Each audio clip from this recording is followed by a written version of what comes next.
جی السلام علیکم، میں ہوں اویس سلیم اور اگر آپ نے ابھی تک اس چینل کو سبسکرائب نہیں کیا تو کر لیجئے تاکہ یہ گفتگو آئندہ بھی آپ تک پہنچتی رہے۔ آج میں تھوڑی سی بات کرنا چاہتا ہوں جو عمران خان صاحب نے پورے پاکستان میں اپنی تنظیمیں توڑ دی ہیں پی ٹی آئی کی، ایک طرح سے رد عمل کا اظہار کرتے ہوئے جو الیکشن کے نتائج آئے ہیں خیبر پختونخوا میں بلدیاتی حلقوں میں، جس میں پی ٹی آئی کو ایک طرح سے حیران کن شکست ہوئی ہے۔ کوئی ایکسپیکٹ نہیں کر رہا تھا کہ وہ پشاور کے میئر کی نشست ہار جائیں گے اور جے یو آئی جو ہے وہ ان کے مقابلے میں کہیں زیادہ اور اہم حلقوں میں کامیاب ہو جائے گی۔ عمران خان صاحب نے جو ٹویٹ کیا تھا اور اس کے بعد اب فواد چودھری صاحب نے یہ اعلان کرتے ہوئے کہ تنظیمیں توڑ دی ہیں، جو جواز دیا ہے وہ یہ ہے کہ جی ٹکٹیں صحیح نہیں دی گئیں اور اپنے لوگوں کو ٹکٹیں دی گئیں، اپنے خاندان میں ٹکٹیں دی گئیں وغیرہ وغیرہ، اور اس لیے جو ہے وہ یہ ہم نے اقدام اٹھایا ہے۔ اب سوال یہ ہے کہ کیا عمران خان صاحب اتنے لا علم ہیں کہ جب یہ ٹکٹیں دی جا رہی تھیں تو ان کو پتہ ہی نہیں تھا کہ یہ ٹکٹیں کس کو دی جا رہی ہیں، ان کی منظوری اس میں نہیں لی گئی تھی، یا یہ کہ اس وقت ان کے لیے یہ ٹھیک تھا اور اگر وہ الیکشن جیت جاتے اور ان نتائج ان کے حق میں آ جاتے تو تب وہ ٹھیک تھا، انہیں کوئی اعتراض اس بات پر نہ ہوتا کہ لوگوں نے اپنے خاندان میں ٹکٹیں بانٹی ہیں۔ جس طرح 2018 کے الیکشنز میں پرویز خٹک کے خاندان کے کوئی 6-7 افراد ایسے تھے جو ٹکٹیں لے کر اسمبلیوں میں پہنچے، جہانگیر ترین کے بیٹے کو الیکشن لڑنے کے لیے ٹکٹ دی گئی، اسی طرح فواد چودھری جو ہیں انہوں نے اپنی مرضی سے اپنے ڈسٹرکٹ میں ٹکٹیں بانٹی وغیرہ وغیرہ۔ یہ جو اب ایک رد عمل ظاہر کیا جا رہا ہے، میرا یہ خیال ہے کہ یہ ڈیسپریشن کا اظہار ہے اور عمران خان صاحب کی طرف سے الزام جو ہے وہ جو ہم نے ایک پیٹرن دیکھا ہے ان کے دور اقتدار میں کہ وہ کبھی یہ ماننے پر تیار نہیں ہوتے کہ وہ خود بھی کوئی غلطی کر سکتے ہیں، وہ اس الزام کو شفٹ کرتے ہیں اپنی ٹیم پر۔ جیسے ہم دیکھتے رہے ہیں کہ اگر اکانومی ٹھیک نہیں ہو رہی تو آپ وزیر خزانہ بدل دیتے ہیں، اگر حکومت کی پرفارمنس پر تنقید آ رہی ہے تو آپ اپنی کابینہ میں ری شفل کر دیتے ہیں، لیکن آپ اصل مسئلے کو پن پوائنٹ کرنے پر تیار نہیں ہوتے، آپ یہ ماننے پر تیار نہیں ہوتے کہ غلطی ٹاپ پر ہے۔ الیکشن سے پہلے تو عمران خان صاحب اور ان کے حامی ہمیں یہ بتاتے تھے کہ جی قوم بڑی عظیم ہے اور خان صاحب کے پاس بڑی زبردست ٹیم ہے اور بس ایک لیڈر اوپر اچھا ہو تو اس کے بعد نیچے سب تیر کی طرح ٹھیک ہو جاتے ہیں۔ اب 3-3.5 سال کے بعد حالات یہ آ گئے ہیں کہ اب وہ بار بار یہ کہتے ہیں کہ لیڈر تو بہت عظیم ہے لیکن قوم بڑی نالائق ہے، قوم بڑی جاہل ہے، قوم جو ہے وہ لیڈر کا پیغام سننے کے لیے تیار نہیں ہے۔ یعنی اگر لوگ 2013 میں ان کی حکومت بنوائے خیبر پختونخوا میں، 2018 میں ان کو وزیر اعظم بنوائے تو وہ قوم جو تھی وہ ٹھیک تھی،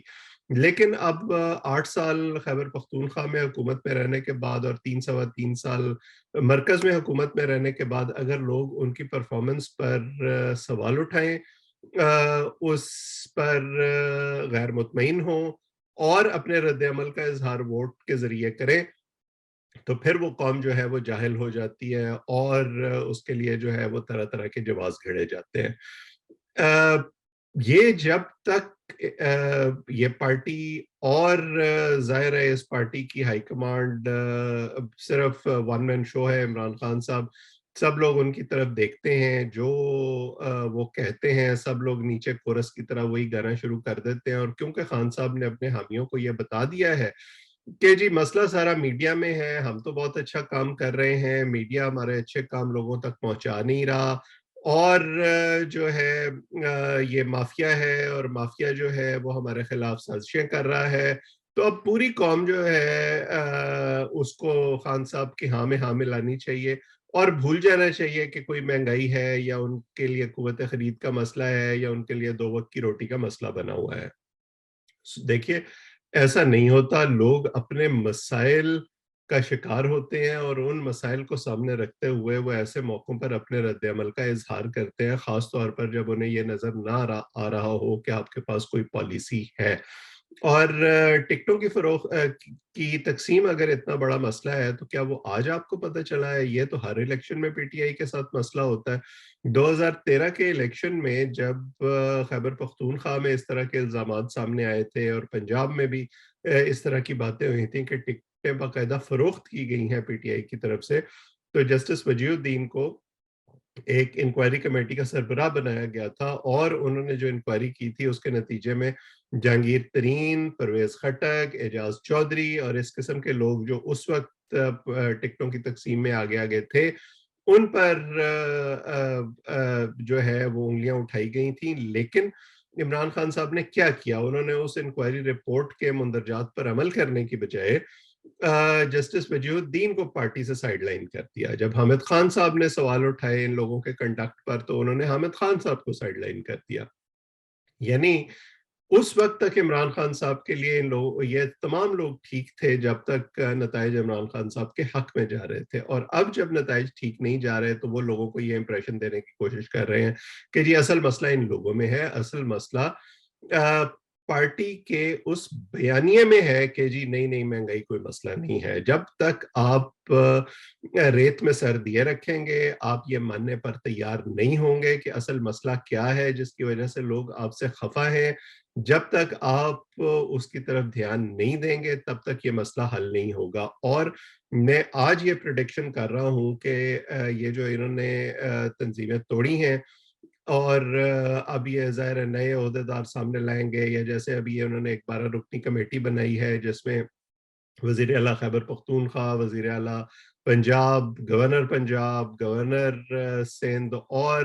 کچھ وفاقی وزراء شامل ہیں، ان سب اسپیکر اسد کیسر بھی اس میں شامل ہیں۔ یہ 12 ممبر کی کمیٹی جو ہے یہ فی الحال معاملات کو دیکھے گی، لیکن انہیں بہرحال کوئی نہ کوئی تنظیم تو کھڑی کرنی پڑے گی جو بلدیاتی انتخابات کے اگلے مرحلے ہیں ان کے لیے، پنجاب میں بھی، خیبر پختونخوا میں بھی اور دوسرے صوبوں میں۔ ہوگا کیا اب؟ جو لوگ سائیڈ لائن کیے گئے ہیں ان کی جگہ جو لیں گے وہ اپنی مرضی کرنے کی کوشش کریں گے، اور جو لوگ اب اس وقت تنظیم سے باہر ہوئے ہیں وہ پھر اپنا غصہ نکالیں گے، اور وہ جو ایک ٹگ آف وار ہر حلقے میں موجود ہوتی ہے کہ جو پی ٹی آئی کا ایک طرح سے خاصا بن چکی ہے کہ ان کے اندر دھڑے بندی ہے بیس لائن پر، اور وہ گروپ ایک دوسرے کو نیچے دکھانے کی کوشش کرتے رہتے ہیں۔ یہ مزید بڑھے گی اس کے بعد،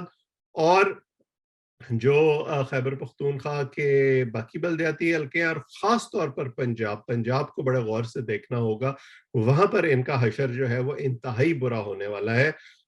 کیونکہ جیسے میں نے کل بھی کہا تھا کہ پنجاب میں جب الیکشن ہو رہے ہوں گے تو اس سے پہلے منی بجٹ آ چکا ہوگا اور مہنگائی میں مزید اضافہ ہو چکا ہوگا، جیسے آپ نے خبریں بھی دیکھی ہوں گی کہ بجلی کے یونٹ میں تقریباً 505 روپے مزید اضافے کی تجویز جو ہے وہ دے دی گئی ہے۔ اچھا، یہ ساری صورتحال جب اس پارٹی کی ہے،